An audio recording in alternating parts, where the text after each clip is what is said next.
Price the Lord, price the Lord, price the Lord. കർത്താവിൻ്റെ ധന്യതിരുനാമത്തിന് ഇന്ന് പകൽക്കാലം മഹത്വമുണ്ടായിരിക്കട്ടെ. റോസ് ഫാമിലി പ്രെയർ ഗ്രൂപ്പ് എന്ന ഈ പേജിലൂടെ എന്നെ ശ്രദ്ധിച്ചുകൊണ്ടിരിക്കുന്ന എല്ലാവരെയും യേശുക്രിസ്തുവിൻ്റെ നിസ്തുല്യ നാമത്തിൽ എൻ്റെ സ്നേഹത്തെയും വന്ദനത്തെയും ഞാൻ അറിയിക്കുന്നു.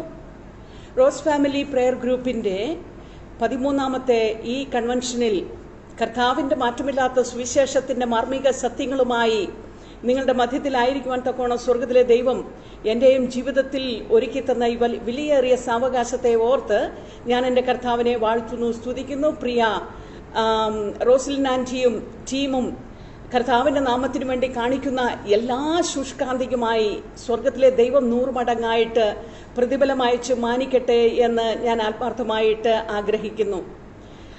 ഞാൻ ഇപ്രകാരം വിശ്വസിക്കുന്നു, ഈ ഒരു ഓൺലൈൻ കൺവെൻഷൻ അനേകർ ചെയ്യുന്നുണ്ടെങ്കിലും ഒരു 13ാമത് ഓൺലൈൻ കൺവെൻഷൻ ചെയ്യുന്നത് ഈ റോസ് ഫാമിലി പ്രെയർ ഗ്രൂപ്പാണ് എന്ന് ഞാൻ പൂർണ്ണമായിട്ടും വിശ്വസിക്കുന്നു. ഈ ടീമിന് കൊടുത്ത ദർശനത്തിനായിട്ട് കർത്താവിനെ ഞാൻ വാഴ്ത്തുന്നു, സ്തുതിക്കുന്നു. ഇനിയും കർത്താവിന് വേണ്ടി നിങ്ങൾ ധാരാളമായി പ്രയോജനപ്പെടുമാറാകട്ടെ. പ്രത്യേകാൽ പ്രിയ റോസ്ലിൻ ആൻറ്റിയെ ദൈവം അഭിഷേകം ചെയ്ത് നിർത്തട്ടെ എന്ന് ഞാൻ ആഗ്രഹിക്കുകയും പ്രാർത്ഥിക്കുകയും ചെയ്യുന്നു. ഇന്നത്തെ പകൽക്കാലം തിരുവചന സന്ദേശത്തോടുള്ള ബന്ധത്തിൽ നാം ദൈവസന്നിധിയിലായിരിക്കുമ്പോൾ ദൈവത്തിൻ്റെ ആത്മാവ് നമ്മോട് സംസാരിക്കേണ്ടതിനു വേണ്ടി എല്ലാവരും പ്രാർത്ഥനയോടുകൂടി ആയിരുന്നാലും നിങ്ങൾ ദൈവസന്നിധിയിൽ പ്രാർത്ഥിക്കുന്നുവെങ്കിൽ ഇന്ന് പകൽക്കാലം ദൈവത്തിൻ്റെ ആത്മാവ് കൃത്യമായി നിങ്ങളോട് ശക്തമായി നിങ്ങളോട് ഇടപെടുവാനിടയായി തീരും. അതുകൊണ്ട് പ്രാർത്ഥനയോടുകൂടി ആയിരിക്കുവാൻ ദൈവനാമത്തിൽ നിങ്ങളെ ഞാൻ ആഹ്വാനം ചെയ്യുകയാണ്. ഇന്നത്തെ തിരുവചന സന്ദേശത്തിന് ആധാരമായി തിരഞ്ഞെടുത്തിരിക്കുന്ന സബ്ജക്റ്റ് വിഷയം പുതിയ യെരുശലേം ആണല്ലോ. പുതിയ യെരുശലേമിനെ കുറിച്ച് ഇന്ന് പകൽക്കാലം ഒന്ന് ചിന്തിക്കുവാൻ തക്കവണ്ണം സ്വർഗത്തിലെ ദൈവം നമുക്ക് കൃപ നൽകുമാറാകട്ടെ. വചനം സംസാരിക്കുവാൻ കർത്താവ് എന്നെ അഭിഷേകം ചെയ്യട്ടെ എന്ന് ഞാൻ ആത്മാർത്ഥമായിട്ട് ആഗ്രഹിക്കുകയും പ്രാർത്ഥിക്കുകയും ചെയ്യുന്നു. ഓക്കെ, അതിന് ആധാരമായിട്ട് വെളിപ്പാട് പുസ്തകം 21-ാം അധ്യായത്തിൻ്റെ 2-3 വാക്യങ്ങൾ വായിക്കുന്നു. ഒരിക്കൽ കൂടി ഞാൻ അത് ആവർത്തിക്കട്ടെ. വെളിപ്പാട് പുസ്തകം 21-ാം അധ്യായത്തിൻ്റെ 2-3 വാക്യങ്ങൾ. പുതിയ യെരുശലേം എന്ന വിശുദ്ധ നഗരം ഭർത്താവിനായി അലങ്കരിച്ചിട്ടുള്ള മണവാട്ടിയെ പോലെ ഒരുങ്ങി സ്വർഗത്തിൽ നിന്ന് ദൈവസന്നിധിയിൽ നിന്നു തന്നെ ഇറങ്ങുന്നത് ഞാൻ കണ്ടു. സിംഹാസനത്തിൽ നിന്ന് ഒരു മഹാശബ്ദം പറയുന്നതായി ഞാൻ കേട്ടത്, ഇതാ മനുഷ്യരോടുകൂടെ ദൈവത്തിൻ്റെ കൂടാരം, അവൻ അവരോടുകൂടെ വസിക്കും, അവർ അവൻ്റെ ജനമായിരിക്കും, ദൈവം താൻ അവരുടെ ദൈവമായി അവരോടുകൂടെ ഇരിക്കും. ഒരു നിമിഷം നമ്മുടെ കണ്ണുകളെ നമുക്ക് അടയ്ക്കാം. ദൈവസന്നിധിയിൽ നമുക്ക് പ്രാർത്ഥനയോടുകൂടി ആയിരിക്കാം. പരിശുദ്ധനായ ദൈവമേ, ഞങ്ങളുടെ നല്ല സ്വർഗീയ കർത്താവേ, അനുഗ്രഹിക്കപ്പെട്ടതും വിലയേറിയതുമായ ഈ നല്ല അവസരത്തെ ഓർത്ത് കർത്താവിനെ ഞങ്ങൾ വാഴ്ത്തുന്നു, സ്തുതിക്കുന്നു. കർത്താവേ, ഈ റോസ് ഫാമിലി പ്രെയർ ഗ്രൂപ്പിന്റെ 13ാമത്തെ ഓൺലൈൻ കൺവെൻഷനോടനുബന്ധിച്ച് എൻ്റെ കർത്താവിൻ്റെ സന്നിധിയിലേക്ക് തിരുവചന സന്ദേശവുമായി ഞങ്ങൾ അടുത്തു വരികയാണ്. കർത്താവേ, ഈ വചനത്തിന്റെ ആധികാരികതയെ ഞങ്ങളെ പഠിപ്പിക്കുമാറാകണമേ. ഈ വചനത്തിന്റെ ആഴങ്ങളെ മർമ്മങ്ങളെ ഞങ്ങളെ ഗ്രഹിപ്പിക്കുമാറാകണമേ. ഒരു മാനുഷിക ശബ്ദമല്ല കർത്താവേ, വാസ്തവമായും ദൈവ ശബ്ദം എന്ന് മുഴങ്ങുവാൻ തക്കവണ്ണം എൻ്റെ കർത്താവെ, എൻ്റെ നാവായി എൻ്റെ കർത്താവ് ഇരിക്കുമാറാകണമെന്ന് പ്രാർത്ഥിക്കുന്നു. തീമതലായി ദൈവ സാന്നിധ്യം അടിന് ചുറ്റും ഇറങ്ങുമാറാകണമേ. ദൂതുകളെ മറിച്ചു കളയുവാൻ, ആലോചനകളെ വൃഥാവാക്കുവാൻ ദുഷ്ടപിശാചിനെ അനുവദിക്കരുതേ എന്ന് പ്രാർത്ഥിക്കുന്നു. കർത്താവേ, ഹല്ലേലൂയ, സ്വർഗീയ സൈന്യം തന്നെ ഈ ആലയത്തിൽ കർത്താവേ, ഹല്ലേലൂയ, പട്ടാളമായി പാളയമിറങ്ങുമാറാകണമെന്ന് പ്രാർത്ഥിക്കുന്നു. കർത്താവേ, ആദ്യോടൊന്ന് ദൈവത്തിന്റെ പരിശുദ്ധ ആത്മാവിന്റെ പൂർണ്ണ നിയന്ത്രണത്തിൽ അടിനെയും കേൾവിക്കാരെയും ആക്കി തീർക്കുമാറാകണമെന്ന് പ്രാർത്ഥിക്കുന്നു. കർത്താവ്, പ്രാർത്ഥന കേട്ടിരിക്കുക. സ്തോത്രം, മഹത്വം അങ്ങേക്ക്. യേശു കർത്താവിന്റെ നിസ്തുല്യ നാമത്തിൽ അപേക്ഷിക്കുമ്പോൾ പിതാവേ, ദയതോന്നി ഉത്തരമരുമാറാകണമേ. ആമേൻ. സ്തോത്രം, സ്തോത്രം, സ്തോത്രം. നാം വായിച്ചു കേട്ട വേദഭാഗം ഒരിക്കൽ കൂടി വായിക്കുവാൻ ഞാൻ ആഗ്രഹിക്കുന്നു. വെളിപ്പാട് പുസ്തകം 21 അധ്യായത്തിന്റെ 2-3 വാക്യങ്ങൾ. പുതിയ യെരൂശലേം എന്ന വിശുദ്ധ നഗരം ഭർത്താവിനായി അലങ്കരിച്ചിട്ടുള്ള മണവാട്ടിയെ പോലെ ഒരുങ്ങി സ്വർഗത്തിൽ നിന്ന് ദൈവസന്നിധിയിൽ നിന്നു തന്നെ ഇറങ്ങുന്നത് ഞാൻ കണ്ടു. സിംഹാസനത്തിൽ നിന്നൊരു മഹാശബ്ദം പറയുന്നതായി ഞാൻ കേട്ടത്, ഇതാ മനുഷ്യനോടുകൂടെ ദൈവത്തിന്റെ കൂടാരം, അവൻ അവരോടുകൂടെ വസിക്കും, അവർ അവന്റെ ജനമായിരിക്കും, ദൈവം താൻ അവരുടെ ദൈവമായി അവരോടുകൂടെ ഇരിക്കും. പ്രിയമുള്ളവരെ, നാം ഈ വായിച്ചു കേട്ട വേദഭാഗം വെളിപ്പാട് പുസ്തകം 21 അധ്യായത്തിന്റെ 2-3 വാക്യങ്ങളാണല്ലോ. പ്രിയമുള്ളവരെ, വെളിപ്പാട് പുസ്തകം പത്മോസിന്റെ ഏകാന്തതയിൽ അപ്പസ്തോലനായ യോഹന്നാന് ദൈവം കൊടുത്ത വെളിപ്പാടുകളുടെ ഒരു കലവറയാണ്, ഒരു ശേഖരമാണ്. പ്രിയമുള്ളവരെ, മേലാൽ ഈ ലോകത്തിൽ സംഭവിക്കുവാനിരിക്കുന്നത് അപ്പസ്തോലനായ യോഹന്നാന് ആത്മവിവശതയിൽ കർത്താവ് കാണിച്ചു കൊടുക്കുമ്പോൾ ആ യോഹന്നാനോട് കർത്താവ് പറയുന്നുണ്ട്, ഇവ ഒരു പുസ്തകത്തിൽ എഴുതി വെക്കുക. അപ്രകാരം യോഹന്നാനാൽ എഴുതപ്പെട്ട ചില വാക്യശകലങ്ങളാണ് നാം കുറിവാക്യമായിട്ട് വായിച്ചു കേട്ടത്.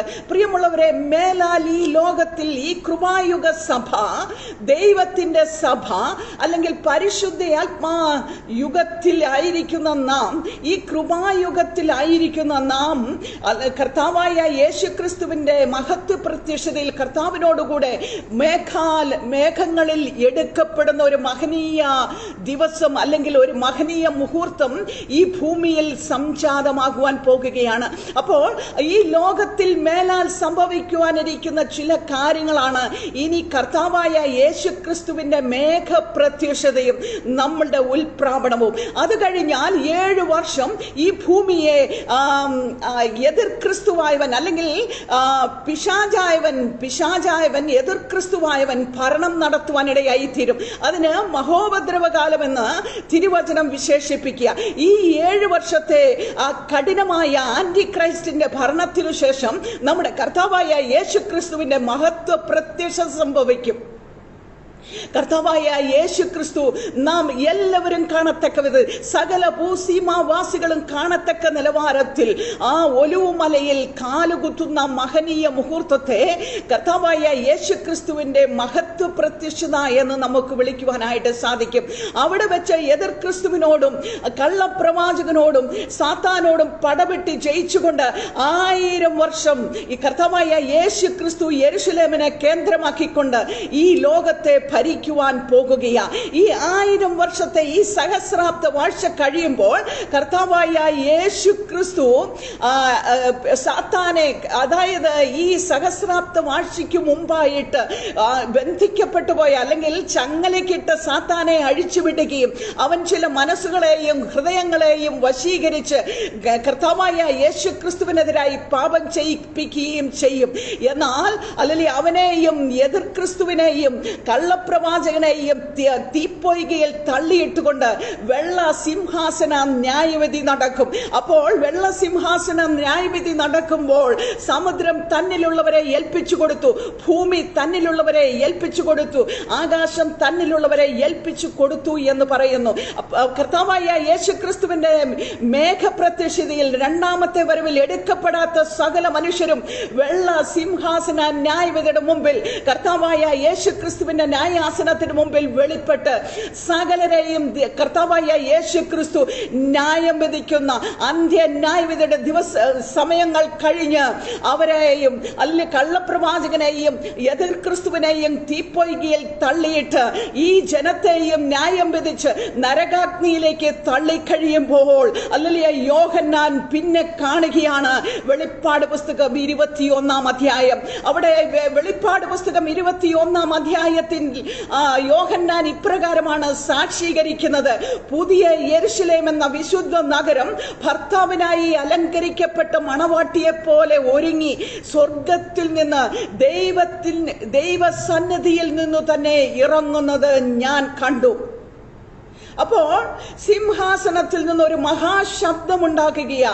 അത് ഇപ്രകാരമാണ് താൻ കേട്ടത്: ഇതാ മനുഷ്യരോടുകൂടെ ദൈവത്തിന്റെ കൂടാരം, അവൻ അവരോടുകൂടെ വസിക്കും, അവർ അവന്റെ ജനമായിരിക്കും, ദൈവം താൻ അവരുടെ ദൈവമായി അവരോടുകൂടെ ഇരിക്കും. പ്രിയമുള്ളവരെ, വെളിപ്പാട് പുസ്തകം 21 അധ്യായത്തിന്റെ 1-2 വാക്യങ്ങൾ നാം പരിശോധിക്കുകയാണെങ്കിൽ അതിപ്രധാനമായ 3 കാര്യങ്ങൾ അവിടെ രേഖപ്പെടുത്തിയിട്ടുണ്ട്. അതായത് പുതിയ ആകാശം, പുതിയ ഭൂമി, പുതിയ യെരുശലേം എന്നീ 3 സുപ്രധാന കാര്യങ്ങളെ കുറിച്ച് അവിടെ രേഖപ്പെടുത്തി വെച്ചിരിക്കുന്നു. ഇതിൽ പുതിയ യെരുശലേമാണല്ലോ ഇന്നത്തെ നമ്മുടെ ചിന്താ വിഷയം. പുതിയ എന്ന പദം മാറ്റി നിർത്തിയാൽ പ്രസ്തുത 3 പദങ്ങളും, അതായത് ഇന്ന് നിലവിലുള്ള യാഥാർത്ഥ്യങ്ങളാണ് പ്രസ്തുത 3 പദങ്ങളും. അവ ഏതൊക്കെയാണ്? ആകാശം, ഭൂമി, യെരുശലേം.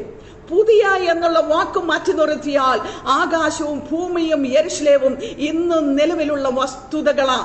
എന്നാൽ ഇവ 3 ഇന്ന് പാപപങ്കിലവും പൈശാചികവും പ്രാകൃതവുമായ സ്ഥിതിവിശേഷത്തിൽ കിടക്കുകയാണ്. എന്നാൽ വെളിപ്പാട് പുസ്തകം 21 അധ്യായത്തിന്റെ 5 വാക്യത്തിൽ കർത്താവ് പറയുന്നു: ഇതാ ഞാൻ സകലവും പുതുതാക്കുന്നു, ഇതാ ഞാൻ സകലവും പുതുതാക്കുന്നു.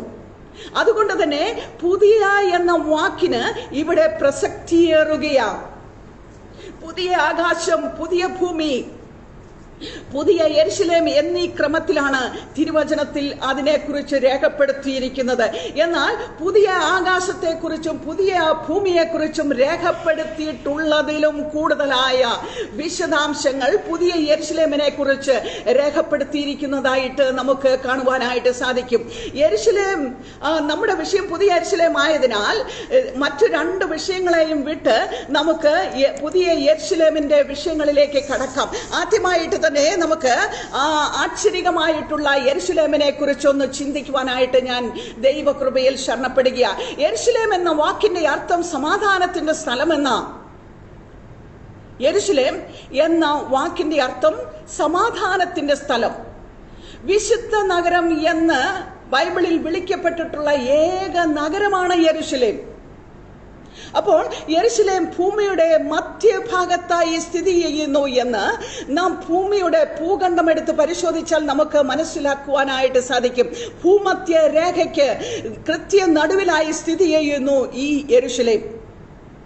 യെരുശലേമിനെ കുറിച്ച് ബൈബിളിൽ ദൈവ നഗരമെന്നും മഹാരാജാവിന്റെ നഗരമെന്നും ദാവീദിന്റെ നഗരം, യഹൂദയുടെ നഗരം, സത്യനഗരം, വിശുദ്ധ നഗരം, സിയോൻ, യഹോവയുടെ സിംഹാസനം എന്നൊക്കെ പ്രതിപാദിച്ചിട്ടുണ്ട്.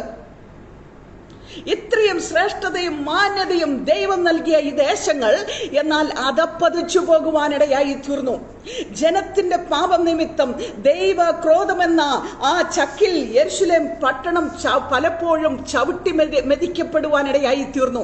ഈ ലോകത്തിലെ യെരുശലേം, നമ്മുടെ അരുമനാഥനായ ക്രിസ്തുവിന്റെ പാദസ്പർശനമേറ്റ ആ യെരുശലേം പാപപങ്കിലവും പൈശാചികവും പ്രാകൃതമായി മാറി എങ്കിൽ പാപമില്ലാത്ത, പൈശാചികനെ ഇടമില്ലാത്ത ഒരു ആത്മീയ യെരുശലേം നമുക്കായി ഒരുങ്ങുന്നുണ്ട്. അതാണ് വീണ്ടെടുക്കപ്പെട്ട ദൈവമക്കളായ എന്റെയും നിങ്ങളുടെയും പ്രത്യാശ.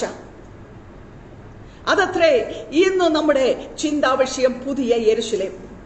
വെളിപ്പാട് പുസ്തകം 21 അധ്യായത്തിന്റെ 1 യോഹന്നാൻ ഇപ്രകാരം സാക്ഷ്യപ്പെടുത്തുന്നു: ഞാൻ പുതിയ ആകാശവും പുതിയ ഭൂമിയും കണ്ടു. ഈ വാക്യത്തിന്റെ ആരംഭത്തോടെ നിത്യത നമ്മുടെ മുമ്പിൽ അനാവരണം ചെയ്യപ്പെടുകയാണ്. പത്മോസ് ദ്വീപിൽ വെച്ച് യോഹന്നാനുണ്ടായ വെളിപ്പാടിന് തിരശീല വീഴുന്നത് ന്യായവിധി, നിത്യമരണം, നിത്യദണ്ഡനം എന്നിവ കൊണ്ടുണ്ടാകുന്ന നിരാശയോടല്ല, പിന്നെയോ പുതിയ ആകാശം, പുതിയ ഭൂമി, പുതിയ യെരുശലേം എന്നീ നമ്മുടെ പ്രത്യാശയെ പൂവണിച്ചുകൊണ്ടാണ്. യോഹന്നാനെ ആത്മാവിവശതയിൽ പുതിയൊരു അല്ലെങ്കിൽ ഉയർന്നൊരു മലയിലേക്ക് കൊണ്ടുപോയിട്ട് പുതിയ യെരുശലേം എന്ന വിശുദ്ധ നഗരം സ്വർഗത്തിൽ നിന്ന്, ദൈവ സന്നിധിയിൽ നിന്ന് തന്നെ ഇറങ്ങുന്നത്, ദൈവ തേജസ്സുള്ളതായി ഇറങ്ങി വരുന്നത് ദൈവം യോഹന്നാനെ കാണിച്ചു കൊടുക്കുകയാണ്. പ്രസ്തുത വാക്യങ്ങൾ നാം ശ്രദ്ധിച്ചാൽ പുതിയ യെരുശലേം എന്നത് ഒരു നഗരമാണ് എന്നും അത് പണി പൂർത്തീകരിച്ചത് സ്വർഗത്തിലാണ് എന്നും അത് ഭൂമിയിലേക്ക് ഇറങ്ങി വരുന്നു എന്നും പറഞ്ഞിരിക്കുന്നു. അതുകൊണ്ട് തന്നെ ഇന്നുള്ള യെരുശലേം എന്ന ഭൂമിയിലെ നഗരം പുതുക്കിയെടുത്ത ഒന്നല്ല ഈ പുതിയ യെരുശലേം എന്ന് തെളിയുക. ഒരിക്കൽ കൂടി ഞാനത് പറയുക. പുതിയ യെരുശലേം എന്നത് ഒരു നഗരമാണ് എന്നും അത് പണി പൂർത്തീകരിച്ചത് സ്വർഗത്തിലാണ് എന്നും അത് ഭൂമിയിലേക്ക് ഇറങ്ങി വരുന്നു എന്നും യോഹന്നാൻ കാണുന്നു, അല്ലെങ്കിൽ വെളിപ്പാട് പുസ്തകത്തിൽ പ്രതിപാദിച്ചിരിക്കുന്നു.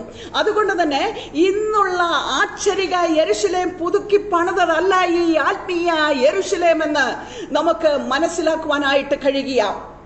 യോഹന്നാന്റെ സുവിശേഷം 14-ാം അധ്യായത്തിൽ കർത്താവ് ഇപ്രകാരം പറയുന്നുണ്ട്, ഞാൻ നിങ്ങൾക്ക് സ്ഥലമൊരുക്കുവാൻ പോകുന്നു.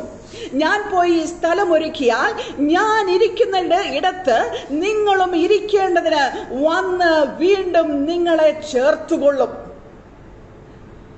പ്രിയമുള്ളവരെ, കർത്താവായ യേശുക്രിസ്തു തന്റെ സ്വർഗാരോഹണത്തിന് മുമ്പ് യോഹന്നാന്റെ സുവിശേഷം 14-ാം അധ്യായത്തിന്റെ 1 മുതൽ താഴോട്ട് വായിക്കുകയാണെങ്കിൽ കർത്താവ് തന്റെ ശിഷ്യന്മാരോട് പറഞ്ഞു, നിങ്ങളുടെ ഹൃദയം കലങ്ങിപ്പോകരുത്, നിങ്ങൾ ഭ്രമിക്കുകയും അരുത്. എന്റെ പിതാവിന്റെ ഭവനത്തിൽ അനേക വാസസ്ഥലങ്ങൾ ഉണ്ട്, ഇല്ലെങ്കിൽ ഞാൻ നിങ്ങളോട് പറയുമായിരുന്നു. അപ്പോൾ കർത്താവ് തന്റെ ഐഹിക ജീവിതത്തിൽ അല്ലെങ്കിൽ ഐഹിക ജീവകാലത്ത് തന്റെ ശിഷ്യന്മാരോട് തന്റെ വായ്മൊഴിയാൽ മൊഴിഞ്ഞതാണ്. ഇതൊരു പ്രവാചകൻ പറഞ്ഞതല്ല, കർത്താവായ യേശുക്രിസ്തുവിന്റെ വായ്മൊഴിയാൽ മൊഴിഞ്ഞതാണ്. നിങ്ങൾക്ക് വേണ്ടി എന്റെ പിതാവിന്റെ ഭവനത്തിൽ അനേക വാസസ്ഥലങ്ങളുണ്ട്. എന്നാൽ ഞാൻ അല്പകാലത്തേക്ക് ഞാൻ അവിടേക്ക് കടന്നു പോകുകയാ. ഞാൻ കടന്നു പോകുന്നത് എന്തിനാ? നിങ്ങൾക്ക് വേണ്ടി സ്ഥലം ഒരുക്കുവാന്, എന്നോടുകൂടെ നിങ്ങളായിരിക്കേണ്ടതിന്, എന്റെ പിതാവിനോടുകൂടെ നിങ്ങളായിരിക്കേണ്ടതിന് ഞാൻ നിങ്ങൾക്ക് വേണ്ടി സ്ഥലം ഒരുക്കുവാൻ പോകുകയാ. ഞാൻ സ്ഥലം ഒരുക്കി കഴിഞ്ഞാൽ അല്ലെങ്കിൽ സ്ഥലം ഒരുങ്ങിക്കഴിഞ്ഞാൽ ഞാൻ ഇരിക്കുന്നിടത്തു നിങ്ങളും ഇരിക്കേണ്ടതിന് പിന്നെയും കടന്നു വന്ന് നിങ്ങളെ ചേർത്തുകൊള്ളും. എത്ര പ്രത്യാശകരമായിട്ടുള്ള വാക്കുകളാണ് കർത്താവ് നമുക്ക് തന്നത്. എത്ര പ്രത്യാശകരമായിട്ടുള്ള വാഗ്ദാനമാണ് കർത്താവ് നമുക്ക് നൽകിയിട്ട് പോയത്. പ്രിയമുള്ളവരെ, അതുകൊണ്ട് തന്നെ ഇന്നുള്ള യെരുശലേം ഭൂമിയിൽ പുതുക്കി പണിയുന്ന ഒരു ദേശമല്ല എന്നും കർത്താവ് നമുക്ക് വേണ്ടി സ്വർഗത്തിൽ ഒരുക്കിയ ദേശമാണ് എന്നും യോഹന്നാന്റെ സുവിശേഷത്തിൽ 14-ാം അധ്യായത്തിൽ കർത്താവ് നമുക്ക് മനസ്സിലാക്കി തരിക. കർത്താവിന്റെ സഭ ഇവിടെ നിന്ന് എടുക്കപ്പെട്ട് കഴിഞ്ഞാണ് പുതിയ യെരുശലേം സ്വർഗത്തിൽ നിന്നും ഇറങ്ങി വരുന്നത്. ഞാൻ ആദ്യം പ്രാരംഭത്തിൽ പറഞ്ഞു, അന്ത്യ ന്യായവിധിക്കു ശേഷമാണ്, വെള്ള സിംഹാസന ന്യായവിധിക്കു ശേഷമാണ് ഈ ലോകത്തിൽ പാപത്തിൽ മുഴുകി ജീവിച്ച സകലരെ ന്യായം വിധിച്ച് അവർക്കുള്ള ശിക്ഷാവിധി കർത്താവ് കൊടുത്തവരെ നിത്യ നരകാഗ്നിയിലേക്ക് തള്ളിക്കഴിഞ്ഞാണ് അല്ലെങ്കിൽ തന്റെ വിശുദ്ധന്മാർക്ക് വേണ്ടി അല്ലെങ്കിൽ തന്റെ വിശുദ്ധന്മാരോടുകൂടെ കർത്താവ് വസിക്കത്തക്ക നിലവാരത്തിൽ കർത്താവ് ഒരുക്കിയ പുതിയ യെരുശലേം, ആ പുതിയ വാസസ്ഥലം ഒരു ഭർത്താവിന് വേണ്ടി ഒരുങ്ങിയ മണവാട്ടി, അലങ്കരിച്ച മണവാട്ടിയെ പോലെ സ്വർഗത്തിൽ നിന്ന് ഇറങ്ങി വരുന്നത്. അതുകൊണ്ട് തന്നെ പുതിയ യെരുശലേം ഭൂമിയിലേക്ക് ഇറങ്ങി വരുമ്പോൾ അതിൽ വസിക്കുവാൻ പോകുന്നത് തന്റെ രക്തത്താൽ, യേശു കർത്താവ് തന്റെ രക്തത്താൽ വിലയ്ക്ക് വാങ്ങിയ തന്റെ സഭയാണ്, തന്റെ ജനമാണ് എന്ന് ഇതിനാൽ നമുക്ക് മനസ്സിലാക്കുവാനായിട്ട് കഴിയുന്നു. കുഞ്ഞാടിന്റെ മണവാട്ടിയെ കാണിച്ചു തരാം എന്ന് പറഞ്ഞുകൊണ്ട് യോഹന്നാനെ കാണിച്ചു കൊടുത്തത് ഈ പുതിയ യെരുശലേം എന്ന വിശുദ്ധ നഗരത്തെയാണ്.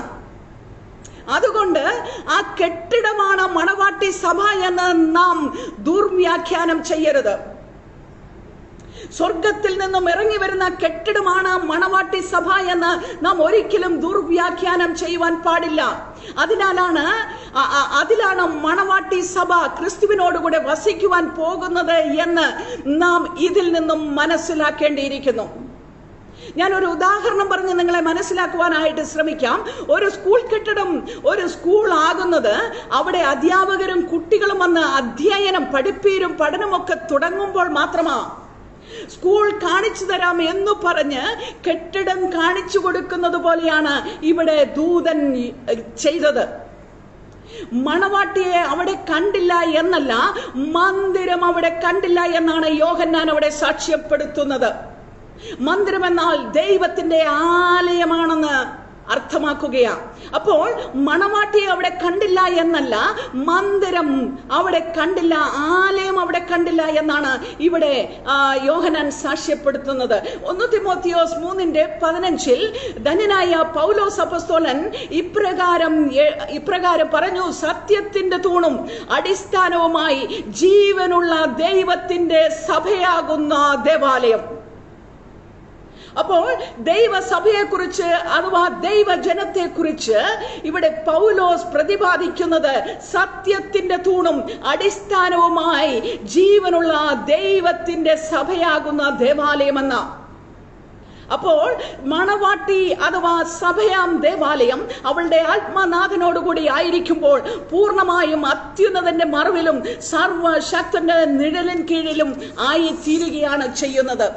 പ്രിയമുള്ളവരെ, എത്ര പ്രത്യാശാപകരം അല്ലെങ്കിൽ എത്രയോ ഭാഗ്യകരമായ ഒരു അവസ്ഥയാത്. ഇവിടെ വിശുദ്ധ നഗരത്തിൽ മന്ദിരം അവിടെ കണ്ടില്ല എന്ന് അവിടെ കാണുമ്പോൾ തന്നെ വെളിപ്പാട് പുസ്തകം 21 അധ്യായത്തിന്റെ 22 വാക്യത്തിൽ ഇപ്രകാരം പറയുന്നു, സർവശക്തിയുള്ള ദൈവമായ കർത്താവും കുഞ്ഞാടും അതിന്റെ മന്ദിരമാകുന്നു എന്ന്. സർവശക്തിയുള്ള ദൈവമായ കർത്താവും കുഞ്ഞാടും അതിന്റെ മന്ദിരമാകുന്നു. ഇതിനർത്ഥം ഭൗമിക യെരുശലേമിൽ ദേവാലയം പണിയപ്പെട്ടതുപോലെ പുതിയ യെരുശലേമിൽ ദേവാലയത്തിന്റെ ആവശ്യമില്ല. പിന്നെയോ സർവശക്തിയുള്ള ദൈവമായ കർത്താവും കുഞ്ഞാടും അതിന്റെ മന്ദിരമാകുന്നു. അപ്പോൾ ആരാധകനും ആരാധ്യനുമായി ഒരുമിച്ച് വാസം ചെയ്യുന്ന സ്ഥലമാണ് അത്. അതുകൊണ്ട് അത് ആലയമാണ് എന്ന വസ്തുതയാണ് ഇവിടെ വെളിപ്പെടുത്തി കാണിക്കുന്നത്. അപ്പോൾ മറ്റൊരു ആലയം ഇവിടെ ആവശ്യമില്ല. ദൈവ സാന്നിധ്യം പുതിയ യെരുശലേമിൽ ഉള്ളതിനാൽ, ദൈവത്തിന്റെ സിംഹാസനത്തിൽ ദൈവം ഇരുന്നരുളുന്നതിനാൽ പുതിയ യെരുശലേമിൽ ഒരു മന്ദിരത്തിന്റെ ആവശ്യമില്ല. ദൈവത്തോടുകൂടെ മനുഷ്യൻ വസിക്കേണ്ടതിന് ദൈവം ഒരുക്കുന്ന കെട്ടിടമായതിനാൽ അത് ദൈവത്തിന്റെ മന്ദിരമായി കണക്കാക്കുകയാണ്. സങ്കീർത്തനം 84:4 പ്രതിപാദിക്കുന്ന നിന്റെ ആലയത്തിൽ വസിക്കുന്നവർ ഭാഗ്യവാന്മാർ, അവർ നിന്നെ നിത്യം സ്തുതിച്ചുകൊണ്ടിരിക്കും എന്ന് അവിടെ പ്രതിപാദിച്ചിരിക്കുന്നു. ഈ വചനം അന്വർത്ഥമാകുന്നത് ഇപ്പോൾ മാത്രമാണ്. ഇതാ മനുഷ്യരോടുകൂടെ ദൈവത്തിന്റെ കൂടാരം. പുതിയ യെരുശലേം എന്ന വിശുദ്ധ നഗരം അത് വസ്തുനിഷ്ഠമാണ്.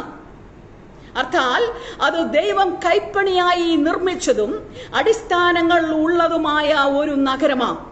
അർത്ഥാൽ സൃഷ്ടാവാം ദൈവമാണ് അതിന്റെ വസ്തുശില്പി എന്ന് നമുക്ക് മനസ്സിലാക്കുവാനായിട്ട് കഴിയുക. എബ്രായ ലേഖനം 11 അധ്യായത്തിന്റെ 16 വാക്യത്തിലേക്ക് നാം കടന്നു വരുമ്പോൾ അവൻ അവർക്കായി ഒരു നഗരം ഒരുക്കി എന്ന് കാണുന്നു. ഇതിനർത്ഥം ദൈവം തന്റെ ജനത്തിനു വേണ്ടി ഒരു നഗരം ഒരുക്കി എന്നതാണ്. സങ്കീർത്തനം 45:13 മുതൽ 15 വരെയുള്ള വാക്യങ്ങൾ ശ്രദ്ധിച്ചാൽ അവിടെ ഇപ്രകാരം എഴുതിയിട്ടുണ്ട്, അന്തപുരത്തിലെ രാജകുമാരി ശോഭാ പരിപൂർണയാകുന്നു, അവളുടെ വസ്ത്രം പൊൻകസവ് കൊണ്ടുള്ളത്. അവളെ ചിത്രത്തയ്യലുള്ള വസ്ത്രം ധരിപ്പിച്ച് രാജസന്നിധിയിൽ കൊണ്ടുവരും. സന്തോഷത്തോടും ഉല്ലാസത്തോടും കൂടെ അവരെ കൊണ്ടുവരും. അവർ രാജമന്ദിരത്തിൽ പ്രവേശിക്കും എന്ന് അവിടെ എഴുതപ്പെട്ടിരിക്കുന്നു. ഇത് രാജകുമാരിയായ മണവാട്ടി സഭയുടെ അലങ്കാരത്തെയും രംഗപ്രവേശനത്തെയുമാ കാണിക്കുന്നത്. അപ്പോൾ പുതിയ യെരുശലേം രാജകുമാരിയാകുന്ന മണവാട്ടി സഭ പ്രവേശിക്കേണ്ടുന്ന രാജമന്ദിരമാണ് എന്ന് ഇവിടെ നമുക്ക് മനസ്സിലാക്കുവാനായിട്ട് കഴിയുക. പുതിയ യെരുശലേം വാസസ്ഥലവും അതിൽ മണവാട്ടി സഭ വാസം ചെയ്യേണ്ടതുമാണ് എന്ന് നമുക്ക് മനസ്സിലാകുന്നു. അപ്പോൾ പറഞ്ഞു വന്നതിന്റെ സാരം, ക്രിസ്തുവിന്റെ മണവാട്ടിയാകുന്ന സഭയ്ക്ക് പാർക്കുവാനുള്ള ഇടമായി ദൈവം ഒരുക്കുന്ന നഗരമാണ് പുതിയ യെരുശലേം. എത്ര പേർക്ക് ഇന്ന് പകൽക്കാലം സന്തോഷമുണ്ട്. ഞാൻ അതിൽ എൻ്റെ കർത്താവിനോടുകൂടെ കാണും, ഞങ്ങൾ ഒരുമിച്ച് കർത്താവിനോടുകൂടെ വാസം ചെയ്യുമെന്ന് പ്രത്യാശയുള്ള ദൈവമക്കളുടെ ഉള്ളിൽ ആ അഗ്നി, ആ തീ കത്തിക്കൊണ്ടിരിക്കട്ടെ ഇന്ന് പകൽക്കാലം. വെളിപ്പാട് പുസ്തകം 21-ാം അധ്യായത്തിന്റെ 33-ാം വാക്യത്തിൽ ഇതാ മനുഷ്യരോടുകൂടെ ദൈവത്തിന്റെ കൂടാരം എന്ന് നാം കാണുന്നുണ്ട്. ദൈവത്തിന്റെ ചിരകാല അഭിലാഷമായിരുന്നു മനുഷ്യനോടുകൂടെ വസിക്കുക എന്നത്. അതിനുവേണ്ടിയാണ് ദൈവം മനുഷ്യനെ സൃഷ്ടിച്ചത്. സദൃശവാക്യങ്ങൾ 8:31 ഇപ്രകാരം എഴുതപ്പെട്ടിട്ടുണ്ട്, എന്റെ പ്രമോദം മനുഷ്യപുത്രന്മാരോടുകൂടെ ആയിരുന്നു എന്ന്. ഏദനിൽ എല്ലാ ദിവസവും സായാഹ്ന സമയങ്ങളിൽ ഹാദത്തിന്റെയും ഹവ്വയുടെയും അടുക്കിലേക്ക് ദൈവം ഇറങ്ങി വരുമായിരുന്നു. എന്നാൽ പാപം പ്രവേശിച്ചതോടെ ആ കമ്മ്യൂണിയൻ അഥവാ ആ സംസർഗത്തിന് വിഘ്നം സംഭവിക്കുവാനിടയായി തീർന്നു. അതിനുശേഷം വീണ്ടും ദൈവം താൻ തെരഞ്ഞെടുത്ത ഇസ്രായേലിന്റെ നടുവിൽ വസിക്കുവാൻ ആഗ്രഹിച്ചു. ദൈവം മോശയോട് ഇപ്രകാരം പറഞ്ഞു. പുറപ്പാട് പുസ്തകം 25-ാം അധ്യായത്തിന്റെ 8-ാം വാക്യത്തിൽ ദൈവം മോശയോട് ഇപ്രകാരം പറഞ്ഞു, ഞാൻ അവരുടെ നടുവിൽ വസിക്കുവാൻ അവർ എനിക്കൊരു വിശുദ്ധ മന്ദിരം ഉണ്ടാക്കണം. അപ്പോൾ മരുഭൂ പ്രയാണത്തിനു ശേഷം ഇസ്രായേലും ദൈവവും ഒരുമിച്ച് വസിക്കുന്നതിന്റെ നിഴലായിരുന്നു കൂടാരപ്പെരുന്നാൾ. അവർ കൂടാരപ്പെരുന്നാൾ ആചരിച്ചിരുന്നു. ആ നിഴൽ ഇവിടെ 21-ാം അധ്യായത്തിൽ പൊരുളായിട്ട് വെളിപ്പെടുന്നു. ഇതാ മനുഷ്യരോടുകൂടെ ദൈവത്തിന്റെ കൂടാരം. വാസ്തവമായും ആശ്ചര്യമായും നമ്മോടുകൂടെ കർത്താവ് വസിക്കുന്ന ആ കൂടാരം പുതിയ യെരുശലേം. യെശയ്യാവ് 65-ാം അധ്യായത്തിന്റെ 18-ാം വാക്യത്തിൽ ഇപ്രകാരം എഴുതപ്പെട്ടിട്ടുണ്ട്, ഇതാ ഞാൻ യെരുശലേമിനെ ഉല്ലാസപ്രദമായും അതിലെ ജനത്തെ ആനന്ദപ്രദമായും സൃഷ്ടിക്കുന്നു. ഞാൻ യെരുശലേമിനെ കുറിച്ച് സന്തോഷിക്കുകയും എന്റെ ജനത്തെ കുറിച്ച് ആനന്ദിക്കുകയും ചെയ്യും. കരച്ചിലും നിലവിളിയും ഇനി അതിൽ കേൾക്കുകയില്ല. ഈ വാഗ്ദത്ത വചനത്തിന്റെ നിവൃത്തി സംഭവിക്കുന്നത് ഈ സമയത്തു മാത്രമാണ്, ഇവിടെ മാത്രമാണ്. ഇതാ മനുഷ്യരോടുകൂടെ ദൈവത്തിന്റെ കൂടാരം, അതായത് പുതിയ യെരുശലേം. അപ്പോൾ ദൈവവും വീണ്ടെടുക്കപ്പെട്ട ദൈവജനവും ഒരുമിച്ച് വാസം ചെയ്യുന്ന, ദൈവത്തെ മുഖാമുഖമായി കണ്ട് ആരാധിക്കുന്ന ഇടമായി പുതിയ യെരുശലേം മാറുവാൻ പോകുകയാണ്. അവിടെ ദൈവത്തെ നാം മുഖാമുഖമായി കണ്ട് 24 മണിക്കൂറും 24 hours a day നാം ആ മുഖം കണ്ടുകൊണ്ട് ആരാധിക്കുന്ന ആ വലിയ അനുഭവത്തിലേക്ക് നമ്മെ ദൈവം മാറ്റുവാൻ പോകുകയാണ്. പ്രത്യാശയുള്ള ദൈവമക്കൾക്കായി ഞാൻ ദൈവത്തെ സ്തുതിക്കുന്നു. ഇനി പുതിയ യെരുശലേമിന്റെ ആകൃതിയെ കുറിച്ച് വെളിപ്പാട് പുസ്തകത്തിൽ എഴുതിയിട്ടുണ്ട്. അത് ഒരു ക്യൂബ് രൂപമായിരിക്കും എന്ന് നമുക്ക് കാണുവാനായിട്ട് സാധിക്കും. എന്ന് വെച്ചാൽ അതിന്റെ നീളം, വീതി, ഉയരം എല്ലാം സമമായിരിക്കും. വെളിപ്പാട് പുസ്തകം 21-ാം അധ്യായത്തിന്റെ 16-ാം വാക്യത്തിൽ അത് നാം കാണുന്നുണ്ട്. ഏകദേശം 1200 നാഴിക എന്ന് പറയുമ്പോൾ 1500 കിലോമീറ്റർ നീളം, വീതി, ഉയരം എന്നീ ക്രമത്തിൽ പുതിയ യെരുശലേം പണിയപ്പെടും. അതിലേക്ക് കൂടുതൽ ഞാൻ കടക്കുന്നില്ല, സമയത്തിന്റെ കുറവ് കൊണ്ട്. ആമോസിന്റെ പ്രവചന പുസ്തകം 9-ാം അധ്യായത്തിന്റെ 6-ാം വാക്യത്തിൽ ഇവിടെ ഇപ്രകാരം എഴുതപ്പെട്ടിട്ടുണ്ട്, അവൻ ആകാശത്തിൽ, അതായത് സ്വർഗത്തിൽ തന്റെ മാളിക മുറികളെ പണിയുകയും ഭൂമിയിൽ തന്റെ വാസത്തിന് അടിസ്ഥാനമിടുകയും ചെയ്യുന്നു എന്ന്. അപ്പോൾ സ്വർഗത്തിൽ പണിയപ്പെടുന്ന പുതിയ യെരുശലേം പുതിയ ഭൂമിയിലേക്ക് ഇറങ്ങി വരുന്ന മനോഹരമായ കാഴ്ചയാണ് ഇവിടെ ആമോസും യോഹന്നാനും വെളിപ്പാടിൽ കാണുന്നത്.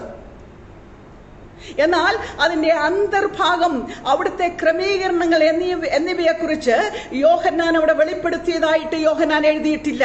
എന്നാൽ പറയപ്പെട്ടിരിക്കുന്ന വസ്തുതകൾ, അതായത് നഗരവീതി, ദൈവത്തിന്റെയും കുഞ്ഞാടിന്റെയും സിംഹാസനത്തിൽ നിന്ന് പുറപ്പെടുന്ന ജീവജല നദിക്ക് ഇരുകരയിലുമുള്ള ജീവവൃക്ഷം എന്നിവയെക്കുറിച്ച് വെളിപ്പാട് പുസ്തകത്തിൽ യോഹന്നാൻ എഴുതിയിട്ടുണ്ട്.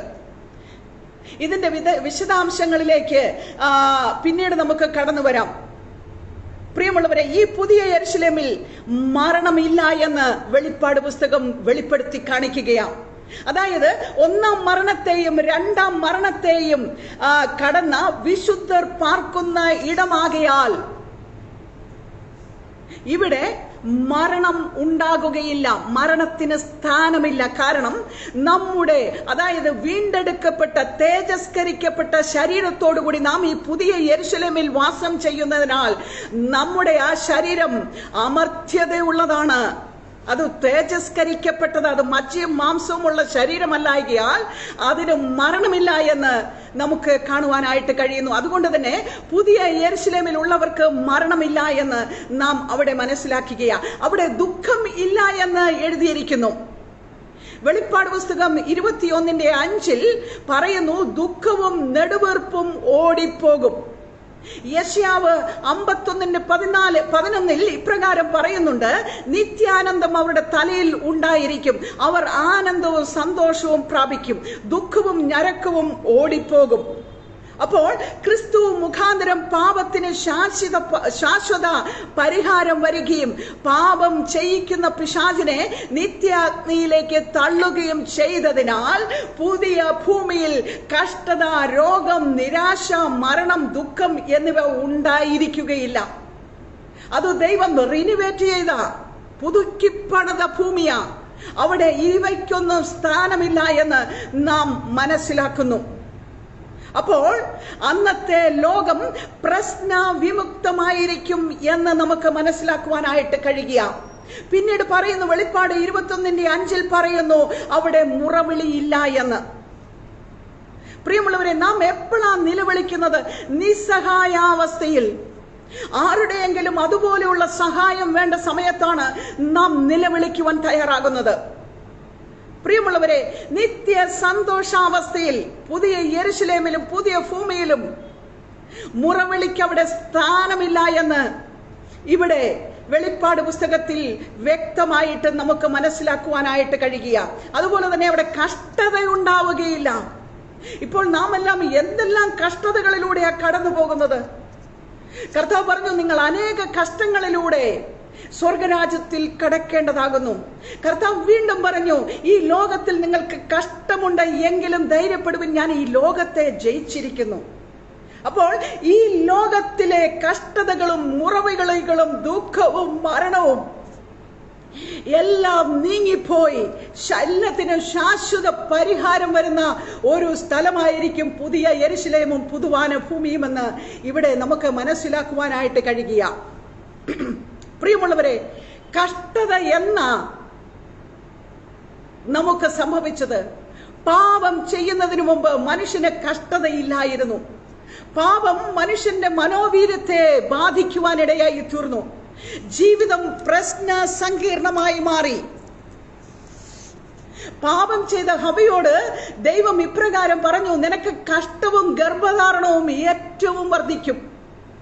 ഉൽപ്പത്തി പുസ്തകം 3-ാം അധ്യായത്തിന്റെ 16-ാം വാക്യത്തെ ഉദ്ധരിച്ചാണ് ഞാൻ നിങ്ങളോട് സംസാരിക്കുന്നത്. 3:17 ആദമിനോട് ദൈവം ഇപ്രകാരം പറഞ്ഞു, നിന്റെ ആയുഷ്കാലമൊക്കെയും നീ കഷ്ടതയോടെ ഭൂമിയിൽ അഹോവൃത്തി കഴിക്കും. അപ്പോൾ മനുഷ്യന് കഷ്ടതയുണ്ട്, എന്നാൽ സ്ത്രീക്ക് അധികം കഷ്ടത ഈ ലോകത്തിലുണ്ട് എന്ന് കാണുന്നു. ഹവയോട് പറയുന്നത്, നിനക്ക് കഷ്ടവും ഗർഭധാരണവും ഏറ്റവും വർദ്ധിക്കുമെന്നാണ്. അപ്പോൾ പുരുഷനേക്കാൾ കൂടുതൽ കഷ്ടത ഈ ഭൂമിയിൽ സ്ത്രീക്കാണ് എന്ന് നമുക്ക് ഇതിനാൽ മനസ്സിലാക്കുകയാണ്. ഇവിടെ മനുഷ്യന്റെ പാപമാണ് കഷ്ടതയ്ക്ക് കാരണമായത്. പാപപരിഹാരവും പാപത്തിനുള്ള ശിക്ഷാവിധിയും കഴിഞ്ഞു പോയതുകൊണ്ട് പുതിയ യെരുശലേമിൽ ഇനി കഷ്ടത ഇല്ല എന്ന് നമുക്ക് മനസ്സിലാക്കുവാനായിട്ട് കഴിയുന്നു. അതുപോലെ തന്നെ പുതിയ യെരുശലേമിൽ അശുദ്ധി ഉണ്ടാവുകയില്ല. കുഞ്ഞാടിന്റെ ജീവപുസ്തകത്തിൽ എഴുതിയിരിക്കുന്നവരല്ലാതെ അശുദ്ധമായതോ മ്ലേച്ഛമായതോ അർത്ഥാൽ ഒരു പാപി പോലും ദൈവരാജ്യത്തിൽ പ്രവേശിക്കുകയില്ല. അതുകൊണ്ട് അവിടെ അശുദ്ധി ഉണ്ടാവുകയില്ല എന്ന് ഇതിനാൽ നമുക്ക് മനസ്സിലാക്കുവാനായിട്ട് സാധിക്കുകയാണ്. അതുപോലെ തന്നെ വെളിപ്പാട് പുസ്തകത്തിൽ പറയുന്നു, രാത്രി അവിടെ ഇല്ല. ദൈവ തേജസ് അതിനെ പ്രകാശിപ്പിച്ചു എന്ന് വെളിപ്പാട് പുസ്തകം 21-ാം അധ്യായത്തിന്റെ 23-ാം വാക്യത്തിൽ കാണുന്നുണ്ട്. ആയതിനാൽ തന്നെ അവിടെ ചന്ദ്രന്റെയോ സൂര്യന്റെയോ വെളിച്ചത്തിന്റെ ആവശ്യമില്ല, കുഞ്ഞാടതിന്റെ വിളക്കാകുന്നു എന്ന് അവിടെ കാണുന്നു. പുതിയ യെരുശലേമിന് കതകുകൾ ഉണ്ടായിരിക്കുകയില്ല എന്ന് തിരുവചനത്തിൽ രേഖപ്പെടുത്തി വച്ചിരിക്കുകയാണ്. വെളിപ്പാട് പുസ്തകം 21 അധ്യായത്തിന്റെ 25 വാക്യത്തിൽ അതിന്റെ ഗോപുരങ്ങൾ പകൽക്കാലത്ത് അടയ്ക്കുകയില്ല എന്ന് കാണുന്നുണ്ട്. രാത്രി അവിടെ ഇല്ലല്ലോ. അപ്പോൾ പകൽക്കാലത്ത് അടയ്ക്കുകയില്ല എങ്കിൽ അവിടെ രാത്രി ഇല്ല എന്ന് പറയുമ്പോൾ അവിടെ രാത്രിക്ക് സ്ഥാനമില്ല. പിന്നെയോ അവിടെ 24 hours a day പകൽ മാത്രമായിരിക്കും. അപ്പോൾ ആ പകൽ സമയത്ത് അതിന്റെ ഗോപുരങ്ങൾ അടയ്ക്കുകയില്ല എന്ന് കാണുന്നു. പ്രിയമുള്ളവരെ, ഇനി പുതിയ യെരുശലേമിൽ എന്തെല്ലാം കാര്യങ്ങളാണ് ഉള്ളത് എന്ന് നമ്മൾ ഒരു വാക്കിൽ ചിന്തിച്ചു പോയി. അതിനെക്കുറിച്ചൊന്ന് ചിന്തിച്ച് ഈ തിരുവചന സന്ദേശം അവസാനിപ്പിക്കുവാൻ ഞാൻ ദൈവകൃപയിൽ ശരണപ്പെടുകയാണ്. അപ്പോൾ ദൈവത്തിന്റെയും കുഞ്ഞാടിന്റെയും സിംഹാസനം പുതിയ യെരുശലേമിൽ ഉണ്ട് എന്ന് നമ്മൾ ചിന്തിക്കുവാനിടയായി തീർന്നു. ദൈവജനത്തോടുള്ള ദൈവത്തിന്റെ ഇടപാട് കൃപയുടെ അടിസ്ഥാനത്തിലാകയാൽ ദൈവത്തിന്റെ കൃപാസനത്തോട് അടുത്ത് ചെല്ലുവാൻ വചനം നമ്മെ നിഷ്കർഷിക്കുന്നുണ്ട്. എബ്രായ ലേഖനം 4 അധ്യായത്തിന്റെ 16 വാക്യത്തിൽ അത് പറയുന്നുണ്ട്. എന്നാൽ പുതിയ യെരുശലേമിൽ ദൈവം കൃപാസനത്തിലല്ല, അവൻ സിംഹാസനസ്ഥനെന്നാണ് അവിടെ കാണുന്നത്. നാം ഈ മൺമയ ശരീരത്തിലായിരിക്കുമ്പോൾ നമുക്ക് സമ്പൂർണമായും ദൈവഹിതത്തിന്റെ കേന്ദ്രത്തിലായിരിക്കുവാൻ സാധിച്ചു എന്ന് വരികയില്ല. പ്രിയമുള്ളവരെ, തന്മൂലം പ്രയാസങ്ങളിലും പ്രലോഭനങ്ങളിലും നാം ധൈര്യത്തോടുകൂടി കൃപാസനത്തോട് അടുത്തു ചെല്ലുന്നു. സഹായത്തിനുള്ള കൃപ പ്രാപിക്കുവാൻ നമ്മൾ ദൈവത്തിന്റെ കൃപാസനത്തോട് അടുത്തു ചെന്ന് നമ്മുടെ തെറ്റുകളെ ദൈവസന്നിധിയിൽ ഏറ്റുപറഞ്ഞ് കഴുകൽ പ്രാപിച്ച് നമ്മൾ കൃപയ്ക്കായി യാചിക്കുക ചെയ്യുന്നത് ഈ കൃപായുഗത്തിൽ.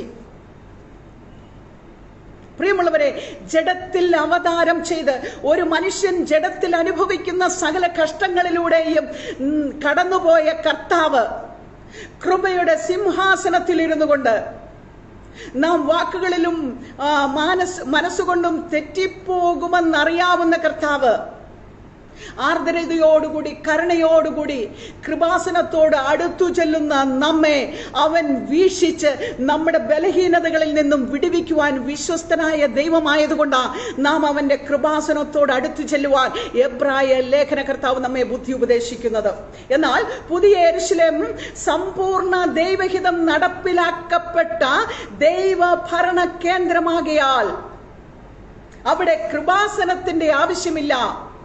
ദൈവത്തിന്റെ അലംഘനീയമായ നീതിയും വിശുദ്ധിയും നിത്യമായി സംരക്ഷിക്കപ്പെടുന്ന സ്ഥാനമാണ് ദൈവസിംഹാസനം.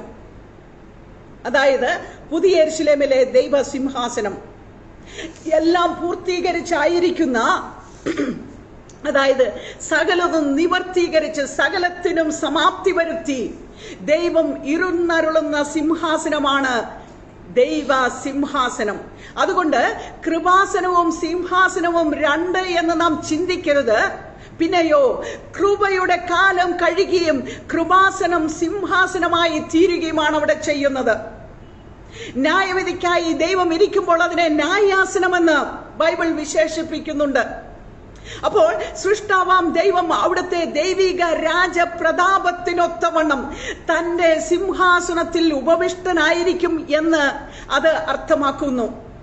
മാത്രമല്ല, ദൈവ മഹത്വത്തിനൊത്ത ഗാംഭീര്യവും പ്രൗഢിയും പുതിയ യെരുശലേമിലും ദൈവ സിംഹാസനത്തിനും ഉണ്ടായിരിക്കുമെന്ന് ഇതിനാൽ അർത്ഥമാക്കുകയാണ്.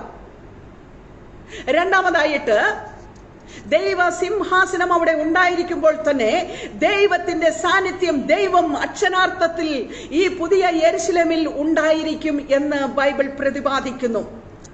സ്വർഗത്തിലും സ്വർഗത്തിലും ഒതുങ്ങാത്ത ദൈവം പുതിയ യെരുശലേം എന്ന വിശുദ്ധ നഗരത്തിൽ വയ്ക്കുന്ന സിംഹാസനത്തിൽ ഉപവിഷ്ടനാകുമെന്ന അതിനർത്ഥം. പുറപ്പാട് പുസ്തകം 33 അധ്യായത്തിന്റെ 19-20 വാക്യങ്ങളിൽ മോശ നിന്റെ തേജസ് എനിക്ക് കാണിച്ചു തരണമേ എന്ന് യഹോവയാം ദൈവത്തോട് പറഞ്ഞപ്പോൾ, ഒരു മനുഷ്യനും എന്നെ കണ്ട് ജീവനോടെ ഇരിക്കുകയില്ല എന്ന് പറഞ്ഞ ആ ദൈവമുഖം നാം മുഖാമുഖമായി കണ്ട് നേർക്ക് നേർ കണ്ട് പുതിയ യെരുശലേമ്യർ ആയ ഞാനും നിങ്ങളും ആ കർത്താവിനെ ആരാധിക്കും. മൂന്നാമതായി പറയുന്നു, കുഞ്ഞാട് അവിടെ ഉണ്ടായിരിക്കും. ലോക സ്ഥാപനം മുതൽ അറുക്കപ്പെട്ട കുഞ്ഞാടായ ക്രിസ്തുവിന്റെ സാന്നിധ്യം പുതിയ യെരുശലേമിനെ നിറച്ചിരിക്കുമെന്ന് നമുക്ക് ഇതിനാൽ മനസ്സിലാക്കുവാനായിട്ട് സാധിക്കുകയാണ്. സ്വന്തം രക്തത്താൽ സമ്പാദിച്ചവരോടുള്ള രക്തബന്ധം നിലനിർത്തുന്നതിന് കുഞ്ഞാട് എന്ന പേരിൽ ആയിരിക്കും കർത്താവ് അവിടെ ആയിരിക്കുക. കുഞ്ഞാട് എന്ന പേരിൽ അല്ലാതെ പുതിയ യെരുശലേമിനോടുള്ള ബന്ധത്തിൽ കർത്താവിനെ വെളിപ്പാട് പുസ്തകം ചിത്രീകരിക്കുന്നില്ല. വെളിപ്പാട് പുസ്തകം 5-ാം അധ്യായത്തിന്റെ 6-ാം വാക്യത്തിൽ ഒരു കുഞ്ഞാട് അറുക്കപ്പെട്ടതുപോലെ നിൽക്കുന്നത് ഞാൻ കണ്ടു എന്ന് യോഹന്നാൻ സാക്ഷീകരിക്കുന്നുണ്ട്. യോഹന്നാന്റെ സുവിശേഷം 1:29 സ്നാപക യോഹന്നാൻ ഇപ്രകാരം പറയുന്നുണ്ട്, ഇതാ ലോകത്തിന്റെ പാപം ചുമക്കുന്ന ദൈവത്തിന്റെ കുഞ്ഞാട്. ഇത് കർത്താവിന്റെ സ്വഭാവത്തെയാ കാണിക്കുന്നത്. മത്തായി 11:29 ഞാൻ സൗമ്യതയും താഴ്മയുമുള്ളവനെന്ന് കർത്താവ് സാക്ഷ്യപ്പെടുത്തുന്നുണ്ട്. അതുകൊണ്ട് പൗലോസ് പറയുന്നു, ക്രിസ്തു യേശുവിലുള്ള ഭാവം തന്നെ നിങ്ങളിലും ഉണ്ടായിരിക്കട്ടെ. ക്രിസ്തുവിന്റെ സ്വഭാവമാണ് ആ കുഞ്ഞാടെന്നതുകൊണ്ട് അവിടെ ആ ലേഖനകർത്താവല്ല, ദൈവത്തിന്റെ പരിശുദ്ധ ആത്മാവ് ഉദ്ദേശിക്കുന്നത്. അപ്പോൾ ക്രിസ്തുവിന്റെ താഴ്മയും സൗമ്യതയും തന്റെ നിത്യ സൗന്ദര്യമായിരുന്നു എന്ന് നാം മനസ്സിലാക്കേണ്ടിയിരിക്കുന്നു. മാത്രമല്ല, യേശുവിന്റെ ശരീരത്തിൽ ഏറ്റവും മുറിവുകൾ അല്ലെങ്കിൽ അടിപ്പിണരുകൾ അത് നമുക്ക് നിത്യ സ്മാരകമായിരിക്കുമെന്ന് നമുക്ക് പുസ്തകം വായിക്കുമ്പോൾ മനസ്സിലാക്കുവാനായിട്ട് സാധിക്കുന്നു. അതിനർത്ഥം ആർക്കു വേണ്ടി താൻ പീഡകൾ സഹിച്ചുവോ, താൻ ദാസരൂപമെടുത്തുവോ, വേഷത്തിൽ മനുഷ്യനായി വിളങ്ങിയോ, ക്രൂശിലെ മരണത്തോളം അനുസരണമുള്ളവനായി തീർന്നുവോ, അവരോടൊപ്പം നിത്യതയിൽ തുടരുവാൻ കർത്താവ് ആഗ്രഹിക്കുന്നു എന്നതാ കുഞ്ഞാട് അവിടെ ഉണ്ട് എന്നതിൽ നിന്നും അർത്ഥമാക്കുന്നത്. ഇനി നാലാമതായിട്ട് അവിടെ ജീവജല നദി ഉണ്ട് എന്ന് കാണുന്നു. ഇവിടെ ജീവജല നദി പുറപ്പെടുന്നത് ദൈവ സിംഹാസനത്തിൽ നിന്നാണെന്ന് അവിടെ വ്യക്തമായിട്ട് യോഹന്നാൻ കണ്ടത് എഴുതി വച്ചിരിക്കുകയാണ്. ദൈവമാണ് ജീവന്റെ ഉറവിടമെന്ന് ഇത് കാണിക്കുന്നു. അത് മാത്രമല്ല, നിരന്തരമായ പരിശുദ്ധാത്മാവിന്റെ സാന്നിധ്യത്തെയാണ് ഇത് കാണിക്കുന്നത്. പുതിയ യെരുശലേമിലെ ജീവജല നദിയുടെ പ്രത്യേകത അത് പളുങ്കുപോലെ ശുഭ്രം എന്ന് വെച്ചാൽ കണ്ണാടി പോലെയുള്ളത് എന്ന് വെച്ചാൽ വെള്ളത്തിൽ അഴുക്കോ കരടോ മാലിന്യമോ ഒന്നും ഉണ്ടായിരിക്കുകയില്ല എന്ന് നമുക്ക് മനസ്സിലാക്കുവാനായിട്ട് കഴിയുന്നു. അവിടെ ദൂതന്മാരുണ്ട്. 12 അപ്പസ്തോലന്മാരുടെ പേരുകൾ അവിടെ ഉണ്ട്, അവിടെ കൊത്തിവെച്ചിട്ടുണ്ട്. കർത്താവിന്റെ ദാസന്മാർ അവിടെ ഉണ്ട് എന്ന് കാണുന്നു. വെളിപ്പാട് പുസ്തകം 22-ാം അധ്യായത്തിന്റെ 3-4 വാക്യങ്ങളിലേക്ക് കടന്നു വരുമ്പോൾ അവന്റെ ദാസന്മാർ അവനെ ആരാധിക്കും, അവന്റെ നാമം അവരുടെ നെറ്റിയിൽ ഇരിക്കുമെന്ന് കാണുന്നുണ്ട്. ഈ ലോകത്തിലെ യജമാനൻ തന്റെ ദാസന് കൂലിയും പ്രതിഫലവും കൊടുത്ത് പറഞ്ഞയക്കുന്നത് പോലെ അല്ല നമ്മുടെ സ്വർഗീയ യജമാനൻ അവരെ അല്ലെങ്കിൽ നമ്മെ അവന്റെ ഭവനത്തിൽ അവകാശിയായി സ്വീകരിക്കുന്നു എന്ന വസ്തുത ഇവിടെ നമുക്ക് മനസ്സിലാക്കി തരിക. അതായത് ഭൂമിയിൽ സ്വർഗത്തിന്റെ അന്തസ് പ്രാപിച്ച തന്റെ സ്വന്തം മകൻ അഥവാ മകൾ ആണ് ഈ ദാസന്മാർ എന്ന് ഇവിടെ അർത്ഥമാക്കുന്നത്. അതായത് സ്വർഗത്തോട് സജീവ ബന്ധം പുലർത്തി ദൈവരാജ്യത്തിന്റെ വ്യാപ്തിക്കായി തന്നാലാവും പോലെ പ്രയത്നിച്ചവർ, ഈ ഭൂമിയിൽ ദൈവത്തെ ആരാധിച്ചവർ, അവർ ദൈവത്തെ മുഖാമുഖമായി കണ്ട പുതിയ യെരുശലേമിൽ അവർ ദൈവത്തെ ആരാധിക്കുവാൻ പോകുകയാണ്. ഇനി 8-ാമതായി പറയുന്നു 12 ഗോപുരങ്ങൾ അവിടെയുണ്ട്. 9-ാമതായി പറയുന്നു നഗരം അതിലവിടെയുണ്ട്. അതിൽ പരമായി ദൈവത്തിന്റെ തേജസ് അവിടെ ഉണ്ട് എന്ന് എഴുതപ്പെട്ടിരിക്കുന്നു. അപ്പോൾ ദൈവത്തിന്റെ തേജസ്സിനാലും സാന്നിധ്യത്താലും പുതിയ യെരുശലേം മാത്രമല്ല പുതുവാന ഭൂമി മുഴുവൻ നിറഞ്ഞിരിക്കുമെന്ന് ഇതിനാൽ മനസ്സിലാക്കുകയാണ്. പുതിയ ഭൂമി ദൈവത്തിന്റെ ഭരണത്തിന്റെ കേന്ദ്രവും പുതിയ യെരുശലേം തലസ്ഥാനവുമായിരിക്കാൽ അത് ദൈവ തേജസ്സാൽ നിറയപ്പെട്ടിരിക്കും. കാരണം ദൈവ സാന്നിധ്യം എപ്പോഴും അവിടെ ഉണ്ട് എന്ന് നമുക്ക് മനസ്സിലാക്കുവാനായിട്ട് സാധിക്കുകയാണ്. ദൈവ തേജസ്സിനെ കുറിച്ച് പറഞ്ഞിരിക്കുന്നത് ശ്രദ്ധിക്കുക. വെളിപ്പാട് പുസ്തകം 4-ാം അധ്യായത്തിന്റെ 3-ാം വാക്യത്തിൽ ഇരിക്കുന്നവൻ കാഴ്ചയ്ക്ക് സൂര്യകാന്തത്തോടും പത്മരാഗത്തോടും സദൃശ്യനെന്ന് കാണുന്നു. പുറപ്പാട് പുസ്തകം 24-ാം അധ്യായത്തിന്റെ 17-ാം വാക്യത്തിൽ ദൈവ തേജസ്സിന്റെ കാഴ്ചയെക്കുറിച്ച് അവിടെ പറയുന്നത് കത്തുന്ന തീ പോലെ ഇസ്രായേൽ മക്കൾക്ക് തോന്നി എന്നാണ്. ദൈവസാന്നിധ്യം അവർ കണ്ടപ്പോൾ അത് കത്തുന്ന തീയായി അവർക്ക് തോന്നി എന്നാണ് പുറപ്പാട് പുസ്തകത്തിൽ എഴുതിയിരിക്കുന്നത്. 1 യോഹന്നാൻ 1:5 യോഹന്നാൻ ഇപ്രകാരം പറയുന്നു, ദൈവം വെളിച്ചമാകുന്നു, അവനിൽ ഇരുള് ഒട്ടുമില്ല. ഇതിൽ നിന്ന് നാം എന്താ മനസ്സിലാക്കേണ്ടത്? ദൈവ തേജസ്സിന്റെ പ്രഭയെക്കുറിച്ചാണ് ഇതിൽ നിന്നെല്ലാം നാം പഠിക്കേണ്ടിയിരിക്കുന്നത്. അതായത് ഒരു മെർക്കുറി ബൾബിന്റെ പ്രകാശത്തിൽ ഒരു മെഴുകുതിരിയുടെ വെളിച്ചത്തിന്റെ ആവശ്യമില്ലാത്തതുപോലെ ദൈവ തേജസ് ഉള്ളിടത്ത് മറ്റൊരു പ്രകാശത്തിന്റെ മറ്റൊരു വെളിച്ചത്തിന്റെ ആവശ്യമില്ല എന്ന് ഇവിടെ നമുക്ക് മനസ്സിലാക്കുവാനായിട്ട് കഴിയുക. പത്മരാഗം എന്ന് പറയുന്നത് ഓറഞ്ച് നിറമാണ്. സൂര്യകാന്തവും പത്മരാഗവും കലർന്ന വണ്ണമായി ദൈവ തേജസ്സിനെ യോഹന്നാൻ ഇവിടെ കാണുന്നു. അപ്പോൾ സ്ഫടിക സ്വച്ഛതയിൽ ഓറഞ്ച് നിറം കലർന്നതാണ് കത്തുന്ന തീ പോലെ എന്ന് ഇസ്രായേൽ ജനം കണ്ടതിനെ നമുക്ക് ഇവിടെ മനസ്സിലാക്കുവാനായിട്ട് സാധിക്കുന്നത്. നമുക്ക് ലഭിച്ചിടത്തോളം പ്രഭയേറിയതും വിലയേറിയതുമായി ഒന്നും തന്നെ ഇല്ല ദൈവജനമേ. മറ്റൊന്നിനും കാണുവാൻ പാടില്ല എന്ന് നമുക്കിവിടെ മനസ്സിലാക്കുക. ദൈവ തേജസ്സാണ് ഏറ്റവും വലിയ പ്രഭ എന്ന് നാം മനസ്സിലാക്കേണ്ടിയിരിക്കുന്നു. അപ്പോൾ യഹോവയുടെ മനോഹരത്വം വർണ്ണനാതീതമാണെന്ന് നമുക്ക് മനസ്സിലാക്കുവാനായിട്ട് കഴിയുക. അതുകൊണ്ട് സൃഷ്ടിച്ചവനെ ആരാധിക്കുക, സൃഷ്ടിയെ ഭജിക്കരുത് എന്ന ഒരു സന്ദേശമാണ് ഇന്ന് ഈ വചന സന്ദേശത്തിലൂടെ ദൈവത്തിന് കൈമാറുവാനുള്ളത്. ഞാൻ അവസാനിപ്പിക്കട്ടെ. പുതിയ യെരുശലേം ഭൂമിയിൽ സ്ഥാപിക്കപ്പെടുന്നത് മുതൽ ക്രിസ്തുവിനോട് കൂടെയുള്ള പ്രവേശനം നിത്യമായിരിക്കും. അത് ഒരിക്കലും അടയ്ക്കപ്പെടുകയില്ല. എന്നാൽ ഈ കൃപായുഗത്തിന് ഒരു അവസാനമുണ്ട് എന്ന് നാം ചിന്തിച്ചു കഴിഞ്ഞു. അത് കഴിഞ്ഞാൽ കൃപയുടെ വാതിൽ അടയ്ക്കപ്പെടും. കൃപയാൽ വിശ്വാസം മൂലമുള്ള രക്ഷ പിന്നെ സാധ്യമാകുകയില്ല. എന്നാൽ പുതിയ യെരുശലേമിന്റെ വാതിലുകൾ നിത്യം തുറന്നിരിക്കും. വെളിപ്പാട് പുസ്തകം 21:27 ഇപ്രകാരം എഴുതിയിട്ടുണ്ട്, കുഞ്ഞാടിന്റെ ജീവപുസ്തകത്തിൽ പേരെഴുതിയിരിക്കുന്നവരല്ലാതെ അശുദ്ധമായത് യാതൊന്നും മ്ലേച്ഛതയും പോഷ്കും പ്രവർത്തിക്കുന്നവർ ആരും അതിൽ കടക്കുകയില്ല.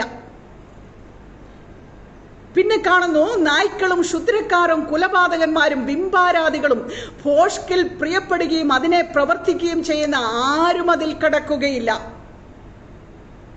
പ്രിയരെ, ഈ കൃപായുഗത്തിൽ ക്രിസ്തുവിനെയും ക്രിസ്തുവിന്റെ രക്ഷയെയും അവഗണിച്ച് രക്ഷാകരമായ ദൈവകൃപയെ തിരസ്കരിക്കുന്നവർ പുതിയ യെരുശലേമിന് പുറത്തായിരിക്കുമെന്ന് ബൈബിൾ വ്യക്തമാക്കുകയാണ്.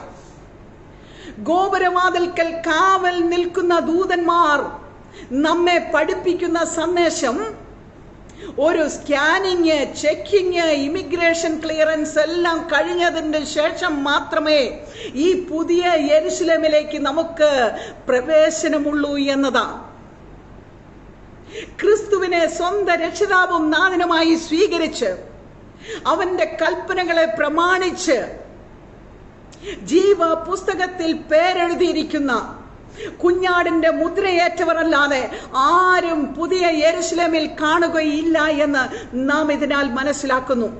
അതുകൊണ്ട് തന്നെ ആ പുതിയ യെരുശലേമിലേക്ക് പ്രവേശിക്കുന്നവർക്കൊരു സ്കാനിങ്ങും ചെക്കിങ്ങും ഇമിഗ്രേഷൻ ക്ലിയറൻസും കഴിഞ്ഞേ അതിനുള്ളിലേക്ക് നമ്മെ കടത്തിവിടുകയുള്ളൂ.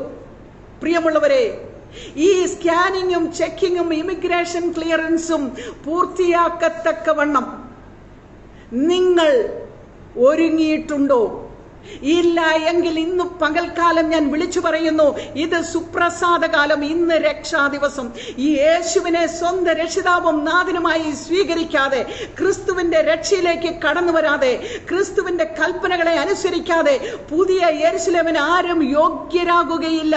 നിത്യ ശിക്ഷാവിധിയിലേക്ക് തള്ളപ്പെടാതെ ആ നിത്യം കർത്താവിനോടുകൂടി വാഴുന്ന ആ മഹനീയ ആ കാലങ്ങളിലേക്ക്, അല്ലെങ്കിൽ ആ മഹനീയ യുഗത്തിലേക്ക് പ്രവേശിക്കുവാൻ, യേശുവിനെ സ്വന്തം രക്ഷിതാവും നാഥനുമായി സ്വീകരിച്ച് ക്രിസ്തുവിന്റെ കൃപയിലേക്ക് കടന്നു വരുവാൻ നിങ്ങളെ ഞാൻ ആഹ്വാനം ചെയ്തുകൊണ്ട് ഈ കൺവെൻഷൻ സന്ദേശത്തിന് ഞാൻ വിരാമം കുറിക്കുന്നു. ദൈവമായ കർത്താവ് നിങ്ങളെ ഏവരെയും അനുഗ്രഹിക്കുകയും സഹായിക്കുകയും ചെയ്യുമാറാകട്ടെ. ആമേൻ. റോസ് ഫാമിലി പ്രയർ ഗ്രൂപ്പിന്റെ 13ാമത്തെ കൺവെൻഷനിൽ എനിക്കും ഭാഗഭാക്കാകുവാൻ തക്കവണ്ണം സ്വർഗത്തിലെ ദൈവം എൻ്റെ ജീവിതത്തിൽ ഒരുക്കി തന്ന വിലയേറിയ അവസരത്തെ ഓർത്ത് ഞാൻ കർത്താവിനെ വാഴ്ത്തുന്നു, സ്തുതിക്കുന്നു. പ്രിയ റോസ്ലിൻ ആന്റി എന്നെ ക്ഷണിച്ചു. പ്രിയ റോസ്ലിൻ ആന്റിയോടുള്ള എൻ്റെ സ്നേഹത്തെയും നന്ദിയെയും ഞാൻ ഇത്തരുണത്തിൽ അറിയിക്കുന്നു.